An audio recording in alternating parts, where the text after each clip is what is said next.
From the fun and energetic atmosphere that is the Gallery Bar Booking Games at beautiful Ocean Casino Resort, it's the JAKIB Media pregame show ahead of the Eagles and Giants kicking off Week 14 in the NFL. Welcome in Mark Farzetta along with you, as well as Derek Gunn, and of course Eagles Hall of Famer Mr. Seth Joyner. A lot of conversation to go into this game, a lot of storylines, especially when it surrounds Saquon Barkley. Also, the last time Jalen Hurts went into the Meadowlands, and the Eagles trying to lock up a playoff berth today with a win over the Giants. But first and foremost, the number one issue that people are going to be having today, if he plays, is Saquon Barkley and whether or not the Eagles are going to be able to contain the all-pro running back. So, Gunnar, I'll ask you, as our veteran reporter extraordinaire, what have you heard about Saquon Barkley? The last report was he was 50-50. Obviously, they're going to test him thoroughly before this game because he has that neck stinger. And as Seth will tell you, man, you know, it's like a sprain. That thing feels good, and all of a sudden you take the wrong hit, and you're debilitated. Now, it's imperative that the Giants have Saquon because the offense runs through him. There's no question about that. When you look at how they've struggled over the last 5 games, going 1-3-1, and Saquon has not had a 100-yard rushing game since the Houston game 4 games ago, obviously, without him, they're dead in the water. So they're going to do everything they can to get him on the field. Saquon wants to play in this game because it's a huge divisional game, not just for them to win the game, but for them, more importantly, to stay in that playoff race. Seth, when you look at this team, are they as one-dimensional as we expect with a guy like Saquon Barkley being the absolute focal point of their offense? Well, they're one-dimensional from the standpoint, you know, that he is a part of what makes the offense go. His success early in the year made Daniel Jones's job just a little bit easier. But if they don't have him today, you know, I don't see any way that the Eagles just run away with this thing. You know, Saquon was full strength, 100% healthy, and looking like the Saquon when he first came in the league. This injury sets him back, and in the fact of him being set back, it sets this offense back dramatically because when you look at the tight end position, the wide receiver position, there's not a whole lot of production there. I think Darius Slayton has got like 33 receptions in 13 games for like 566 yards and two touchdowns.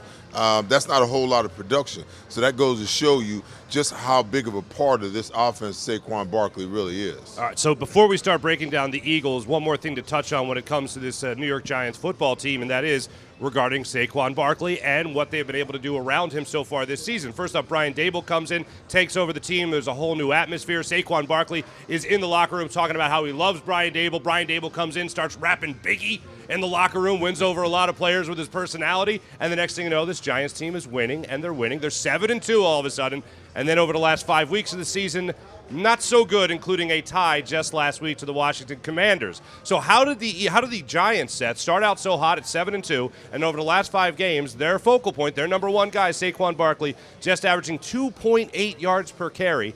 Why have they hit that wall? Well, listen, they started off hot, and they started off like most teams start off in the NFL. You know, you got a new head coach, a new GM, a whole new mantra. They come out in week 1, and, you know, Brian Daboll goes for 2 in a really tight game that just shifts the whole dynamic, you know, of what they've been and what they thought they could be really, really early in the season. And they began to believe that they could win. And the Eagles won, the Giants won a lot of tight games, a lot of close games early in the season. But I think they've kind of come back to earth a little bit the last couple of weeks, and I don't think that it's really all just Saquon. It is amazing when you look at this Giants team statistically and you begin to see the anomalies. I mean, on the defensive side of the ball, they rank probably number 1 in blitzing, yet they only have 9 sacks. I mean, what the heck is that? I mean, how do you bring that much pressure? And I get it. The sacks aren't always just about, you know, the pressures, I should say, aren't always just about the sacks. You're trying to affect the quarterback. You're trying to speed up his clock. And maybe some of that stuff worked earlier, but for them to only have 9 sacks through 13 games, I mean, that just doesn't make any sense whatsoever. And when you look at them statistically, there's a lot of these anomalies that kind of point that You know, they've been doing it with smoke and mirrors, you know, the first 6-7 games of the season, and now they've kind of come back to earth a little bit. Yeah, 41% is their blitz rate on passing downs, and that is #1 in the NFL, ranked 20th, though, and actually getting to the quarterback for that sack. Why the change there, Gunner? Well, you know what? Injuries have really affected this team. Adoree Jackson is out. Your #1 cornerback is Fabian Moreau. Okay, that's a problem right there. You know, you look up and down this team. They started out the season nicked up at the defensive end position. The two young guys that they thought were going to give them what they needed off the edge have been inconsistent. You look at what has happened to them along the way. The offensive line has been in flux. They haven't had the same starting offensive line combination in quite some time. The receiving core has been suspect.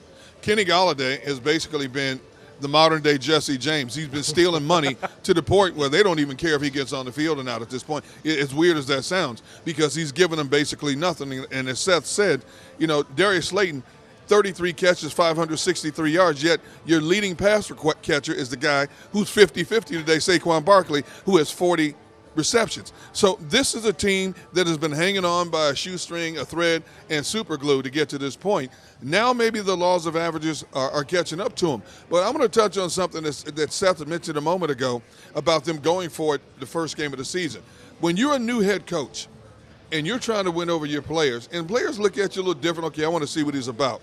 He comes out of the gate, he goes to the sideline and asks his players, should we go for it? He incorporates them in a decision. Most coaches just make the decision, right, and you live with it. Right off the bat, he incorporates the players. The players say in unison, yeah, let's go for it. What do we have to lose? They win the game 21-20. From that point on, he was their man. Mm-hmm. He believed that he was like the Pied Piper. They were going to follow him anywhere. Ultimate sign of a vote of confidence right there from the head coach. You might be noticing a new decoration here on our desk here at the pregame set. Don't forget, ladies and gentlemen, the Fancy Brigade finale, New Year's night on 6abc.com. We want to make sure that you guys check that out. And we have, I don't know if we're going to crack these open now or maybe in a little bit. Are they Christmas gifts to us? I mean, if we walk away with them, they're Christmas gifts. I don't know if they're intentional, but Mummers Row Philly Tea. Make sure you guys check that out as well. Fancy Brigade finale, New Year's night on 6abc.com, where some of you are viewing this fine program right now. The last time, ladies and gentlemen, that Jalen Hurts walked into the Meadowlands, he suffered a tough loss at the hands of these New York Giants. Those numbers on the day, 14-31. For 129 yards and 3 interceptions. And he was also contained in the run game as well. Very tough loss. Some of the worst numbers of Jalen Hurts' career. Completion percentage-wise, the second worst game of his career. What a difference a year makes for Jalen Hurts. We're all very much aware of the steps that he has taken to increase his value to this team and also become a much better quarterback to this team. Is there any revenge factor? Now, the Eagles were able to beat them in their last meeting last year, and that was in Philadelphia. Mike Glennon started that game for the New York Giants, so a much different tune there. When you look at a guy like Jalen Hurts, so going back into the Meadowlands, is there any sense of exercising the demons from a year ago? No. That's all distance in the back. It's become a talking point this year. Yeah, but okay. you don't. Or this week. You don't. The best thing that Jalen Hurts can do is leave the past in the past. He's a completely different quarterback. He's mature a year ahead, if you will. He's got his team at 11-1.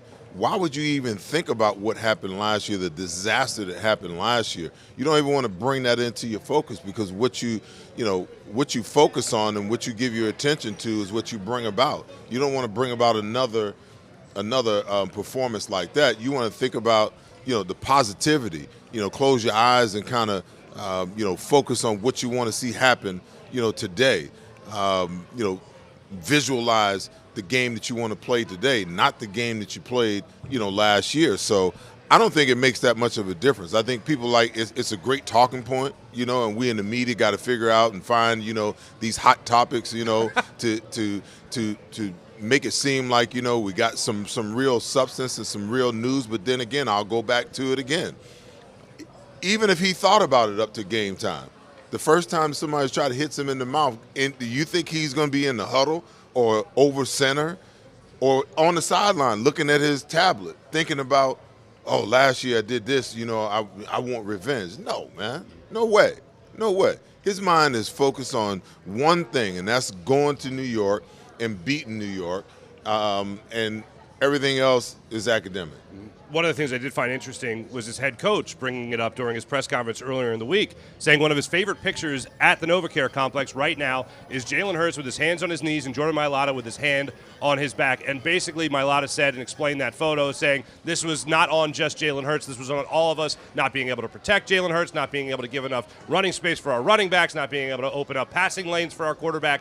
And he said that from that point on, things have very much changed for Jalen Hurts, as we have seen right now. I don't like it, D-Gun. You don't like it one bit? I just don't like it, man. I mean, it's called the pass for a reason. There's nothing back there. Right.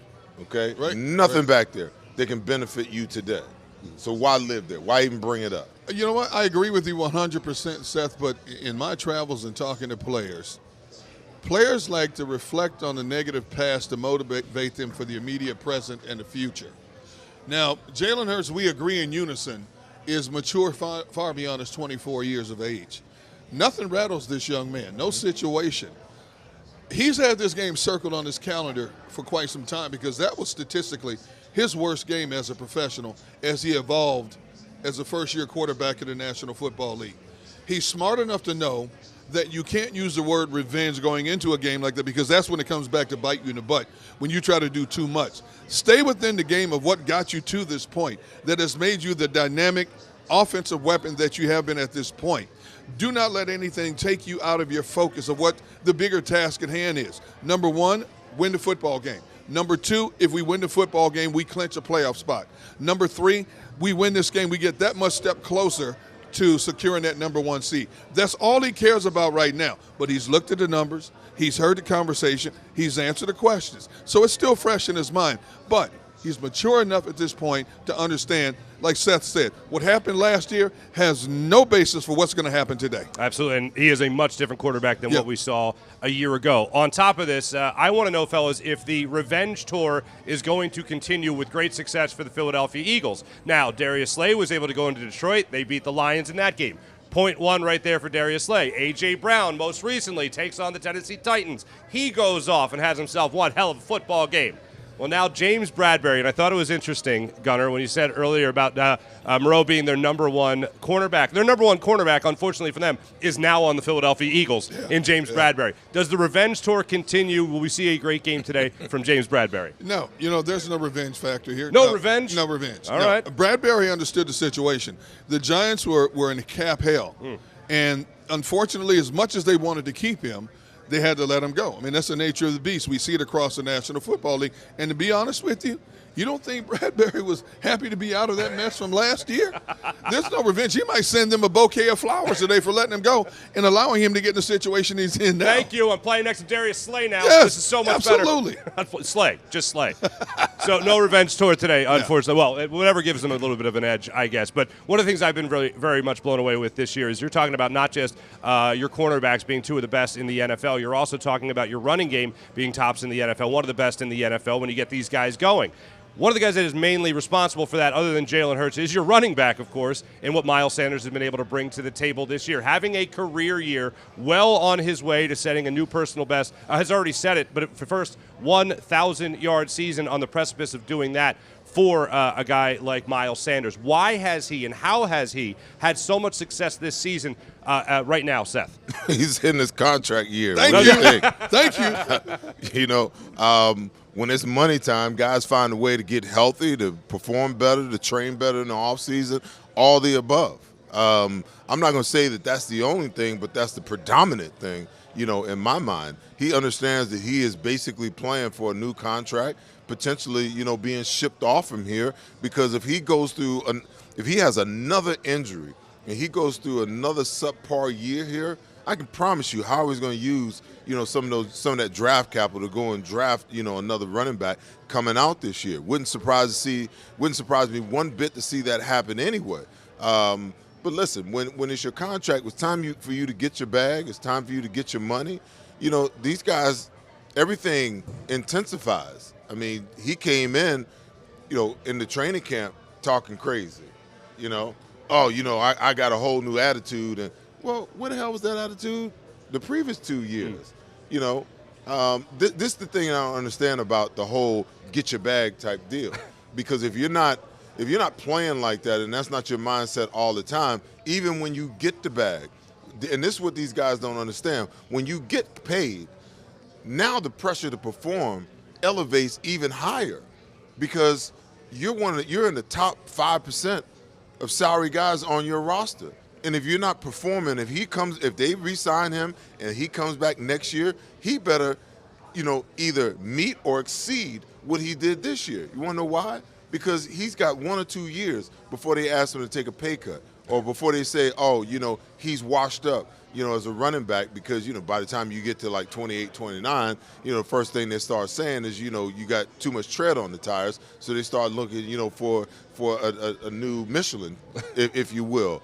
But what these guys don't realize is that pressure is just insurmountable because they're going to either cut you or they're going to ask you to take a pay cut if you don't continue to perform. So your mindset should always be the same every single year. Now, you can't do anything about injuries. Injuries are what they are. But the way you prepare, your attitude about the game, the effort that you give, all of those things must stay and be consistent as possible. I guarantee you, Miles and his representation have been talking all season long about what his value is on the potential open market. Mm-hmm. He's in a tricky situation because even if he has a 1,000-yard season, he's not going to be paid what Jonathan Taylor, Derrick Henry, those type of backs are being paid. So what is his value? What are the Eagles willing to pay him? Do you see the Eagles paying him $8 million a year?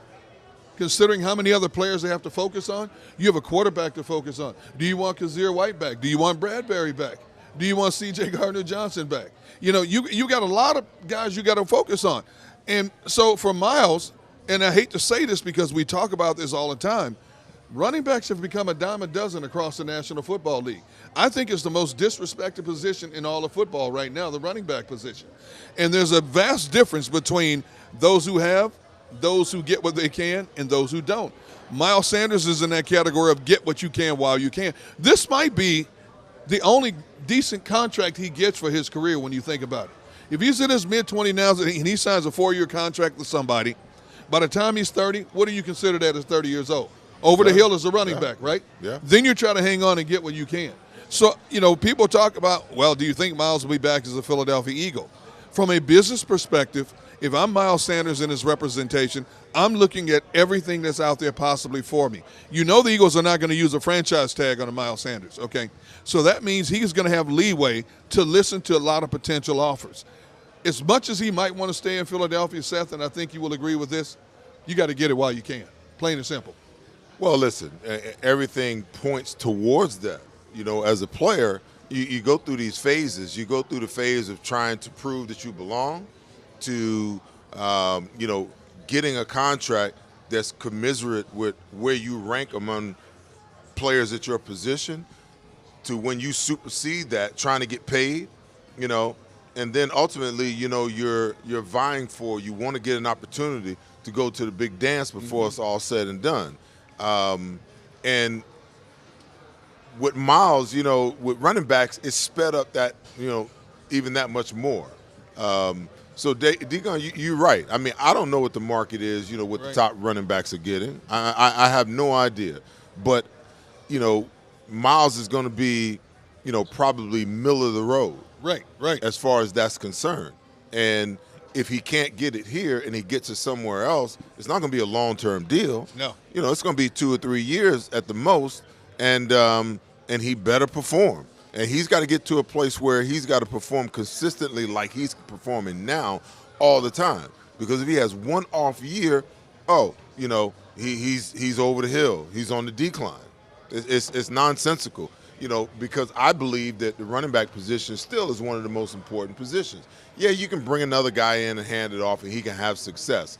But the problem is, when you have generational guys like a Saquon, you have generational guys like a Derrick Henry, when those guys are right, those are major difference makers. And to Miles, to his non-benefit, the Eagles just haven't given him enough opportunities, in my opinion, to really show what he could truly be. Now, I don't know whether that's because of the injuries or what it is, but when you have a running back that you won't feed him the ball any more than 15, 16 times a game in the running game, how can he ever, really prove to you what his true value is? And maybe he'll go somewhere else and someone will give it to him 20, 25 times a game, and he'll just flourish. Do you think Miles Sanders is a 25-27 carry back on a regular basis? Because I don't. I think when he's in shape the way he is now, because I promise you, he did everything that he had to do to get himself prepared for 17 games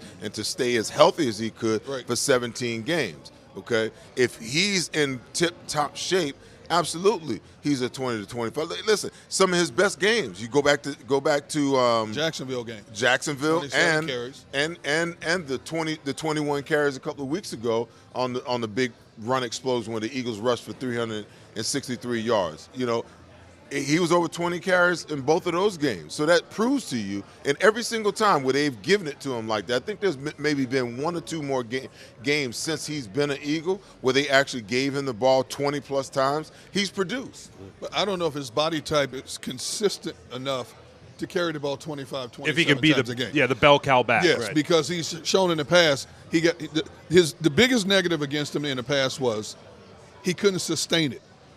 Injuries took their toll. Now this year, all of a sudden, how interesting it is. As you said, it's a contract year. He can stay healthy. I think the fact his injury history is going to weigh against him, but this 1,000-yard season he's on the cusp of is going to help him. So anybody out there looking at him, it's hard to figure out what his value is to that organization. Especially here in Philly, that is going to be tight on the money. And Absolutely. We can always talk about, you know, what a guy's past history was, okay? But there is a such thing as what his current history is. Maybe he just wasn't training properly the way that he needed to train leading up to this year. You know, maybe he found, you know, the right way to do it, the right mixture of running and supplements and diet and weightlifting and all of those things to get him to a place where now he's kind of grown up in the game and he knows what to do. You know, you just never know. You never know where these guys are at. I just don't want Miles to be one of those guys that we throw away and he goes somewhere else and turns into a perennial, you know, 1,000-yard rusher, you know, 15 touchdowns, 10 to 15 touchdowns a game, you know, and we're sitting here languishing with some young guy that's still trying to figure out how to be a professional running back. And we had it. But Seth, as you know, when you're a negotiator and you're sitting on the side of the table with the money, you're looking at all the negatives as well as the positives to keep the numbers down. You know what I'm saying? I get you. And I think that's going to happen in this case. He's going to be paid well, but I guarantee you, whoever he talks to, well, you know, your history shows that in your whole career, you've only had one complete season. That's why you got to have an agent like mine. my agent would tell him, damn history. Look at what he did the last 2 years. Okay, so everybody, you don't play this game without being injured. That's just a fact. Okay, absolutely. So let's look at, you know, if this is a what have you done for me lately league, you know, let's look at what he's done for you lately, not what he did way back when. We're going to peel back the curtain for just a second here. We do have a giveaway we want to take part with you guys for the Saints game that we'll tell you about a little bit later in the show. But right now, we're going to bring in John McMullen from MetLife Stadium to talk all things Eagles and Giants. Oh, no evil beanie this week for John McMullen. No evil beanie this time around. I could have used it, but you were so upset by it last week. I didn't want to go that direction. Understood, my friend. Understood. John, there's been a lot of talk, as you would assume, about Saquon Barkley. What's the latest? Will he be playing for the New York Giants today? You know, they claim it's 50-50. He's undergoing MRIs. Boy, that sounds bad to me. So when you're on game day, I'm leaning towards him not playing. Obviously, we'll get official word at 11:30. And obviously, that would be a devastating blow for the New York Giants, who, you know, with Saquon Barkley, lacked explosive players on offense. So that's the biggest pregame story, and it's trending in a negative direction for the Giants. Hey, John, we talked about this earlier in the show. I don't know if you were listening in or not, but we honed in on Jalen Hurts, and we talked about how last year the Meadowlands was his worst game of the season, and people like to use the word revenge. Now, you are there every day at practice. You know, you listen to him at the podium. How do you think Jalen handles this game today? I mean, does he even think about last year, considering what he's been able to do this year leading up to this point? I think he thinks about it. I think he realizes, look, that was his worst game as a starting quarterback in the NFL, pretty much. You can go back to his rookie season, but I think if you kind of throw that out, once he was named the starter, that was clearly his worst game. Threw 3 interceptions, which is very uncharacteristic. Under 50% completion percentage. I think it was 129 yards. So he realizes it was a poor performance. But, Jalen has said all week, teachable moments can come from good games, bad games. He looks at every game and tries to move forward. Right. And he called himself emotionless, which I thought, is as close to an apt description of Jalen Hurts as there is. He really is even keeled. That's not an act. So I don't think he puts much more on that performance other than he understands it was a poor one. He learned from it. He'll try to erase it from the memory banks today. And he should. The Eagles are a better team. He's a better player. I think people forget that from last year. And oh, by the way, as poorly as he played in that game, he still had the Eagles in a position to win if Jalen Reagor can pull down a couple throws late. And that kind of defines Jalen Hurts. Even when he doesn't have his good stuff, to use a baseball analogy, great pitchers. The really great pitchers, when they don't have their great stuff, they find a way to power through. They find a way to get outs. Jalen Hurts finds ways to get first downs, points. And even in his worst game, he had the team in a position to win. I think that kind of defines Jalen Hurts as a player. John, what kind of problem does Wink Martindale present for Shane Steichen and Jalen Hurts today? We know that he loves to blitz. He loves to bring pressure. He is masterful at creating chaos and making it seem like you're getting one thing from one side when you're getting something from another. The Eagles haven't seen this, or they're not going to have seen this type of blitz pressure since week 1 when Aaron Glenn came at him, with everything but the kitchen sink. I personally believe it's going to be a passing challenge for them today, somewhat based upon the fact that Wink Martindale is just not going to sit back, and allow Jalen Hurts to just operate from the pocket. He's got to affect him with pressure. Yeah, this is it's going to be interesting for that reason, Seth. Nobody blitzes as much as Wink Martindale, right? So, by far the first in the league, over 40, depending what service you lose, 40 to 44%. They blitz. Nobody plays more man coverage. Nobody plays more single high. It's rare in today's NFL to play the way Wink Martindale plays at defense. So when you don't see it, it becomes a little bit of a curveball. Bottom line is, though, the Giants haven't generated the plays you think of with the blitz. They don't get a lot of sacks. They don't get a lot of interceptions. So they haven't generated these big plays. Where Wink has kind of shown up is situational football. They're 23rd in defense, but they're top 5 in third down defense. 6th, I think, in third down.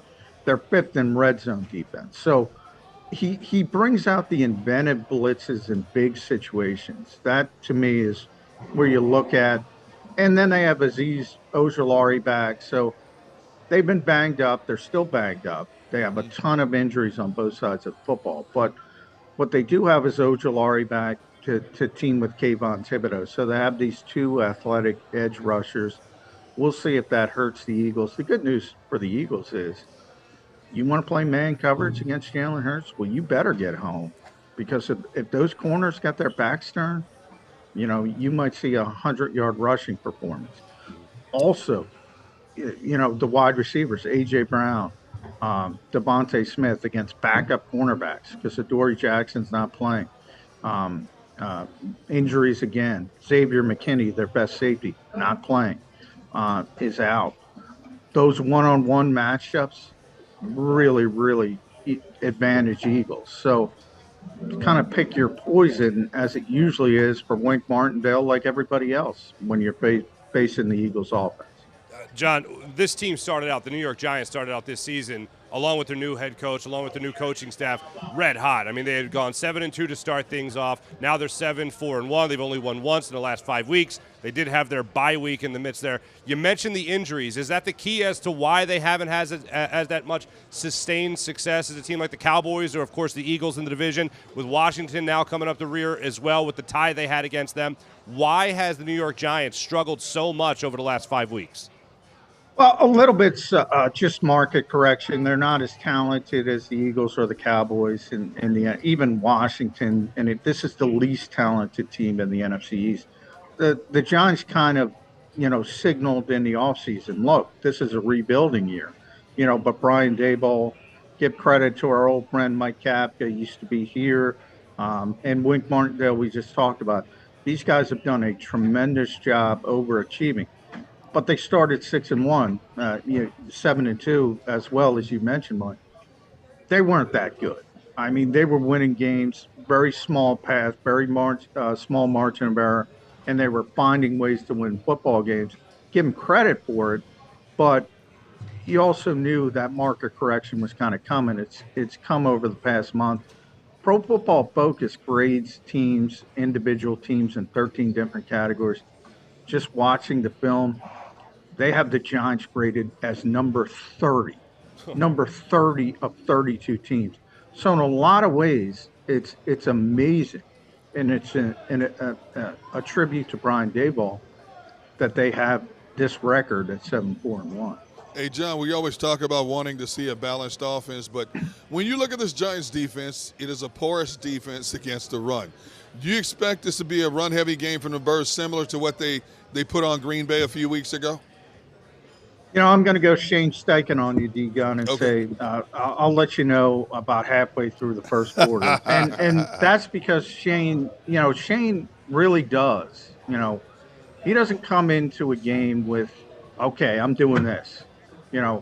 He was amazed against Green Bay when the Eagles started having some success, some rushing success, that they didn't do anything to stop it. He said, all right, we're just going to keep doing it. So, a lot of it is dependent on what we just talked about. What is Wink Martindale trying to take away? And he'll go in the other direction. I mean, it's a tremendous luxury to have. But if you're asking me, my guess, yeah, they're not going to have Leonard Williams. They're not good stopping the run when they do have Leonard Williams, who's probably their best player along with Dexter Lawrence up front. They can run the football against this team. The back seven, the linebackers. So if we're talking about which way the Eagles going to go, I always say they're not a run-first offense, not a pass-first offense. They're a Jalen Hurts first offense.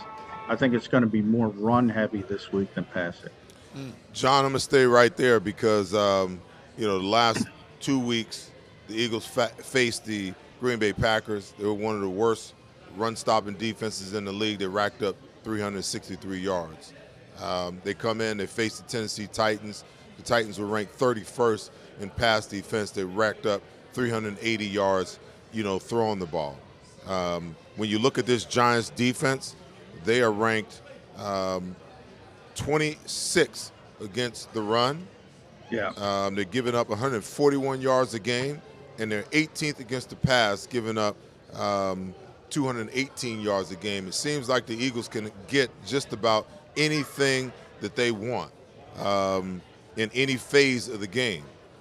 Do you see a more balanced attack, or do you see them going one way or the other here?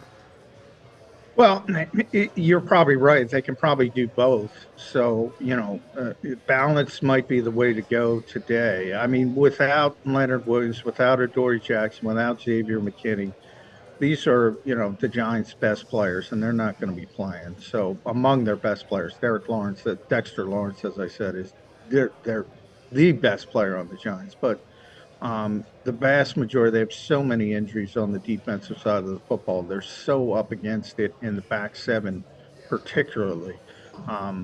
It's going to be difficult for them to stop the running game. It's going to be difficult for them to stop the passing game. When you talk about this game in general, and we look at this team and say, could this be another Washington game? It's on the road. Crazy things happen in the division. The Giants can't beat the Eagles.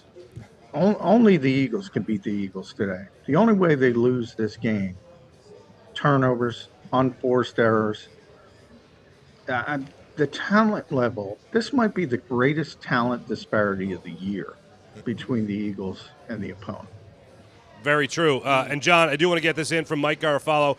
It does look like, and he just had a conversation with Brian Dable and said that Brian Dable said Saquon Barkley will be playing in today's game. So it's a matter of how much, though, at this point. He was 50-50 going into today, and now just got the blessing that he will be active today. So maybe it was a little competitive advantage jockeying, but when you hear neck injury, when you hear MRIs, that's right. On the day of the game, and that's your best player, I would err on the side of caution, but there's a little bit of desperation. I mean, this team hasn't made the playoffs in a long time. And they're in a free fall, and they got to find a way to stop it. And if they don't have Saquon Barkley, it becomes even more difficult. So Matt Breida's the backup. He's okay. But I'm a little bit surprised by that, to be honest. As am I. As you pointed out earlier, I thought it was a great point. You're talking about MRIs. That's never a good sign. John, before we let you go, what is your prediction today for Eagles-Giants? I have the Eagles winning pretty easily, 31-18. I don't see how the Giants can keep up with this team.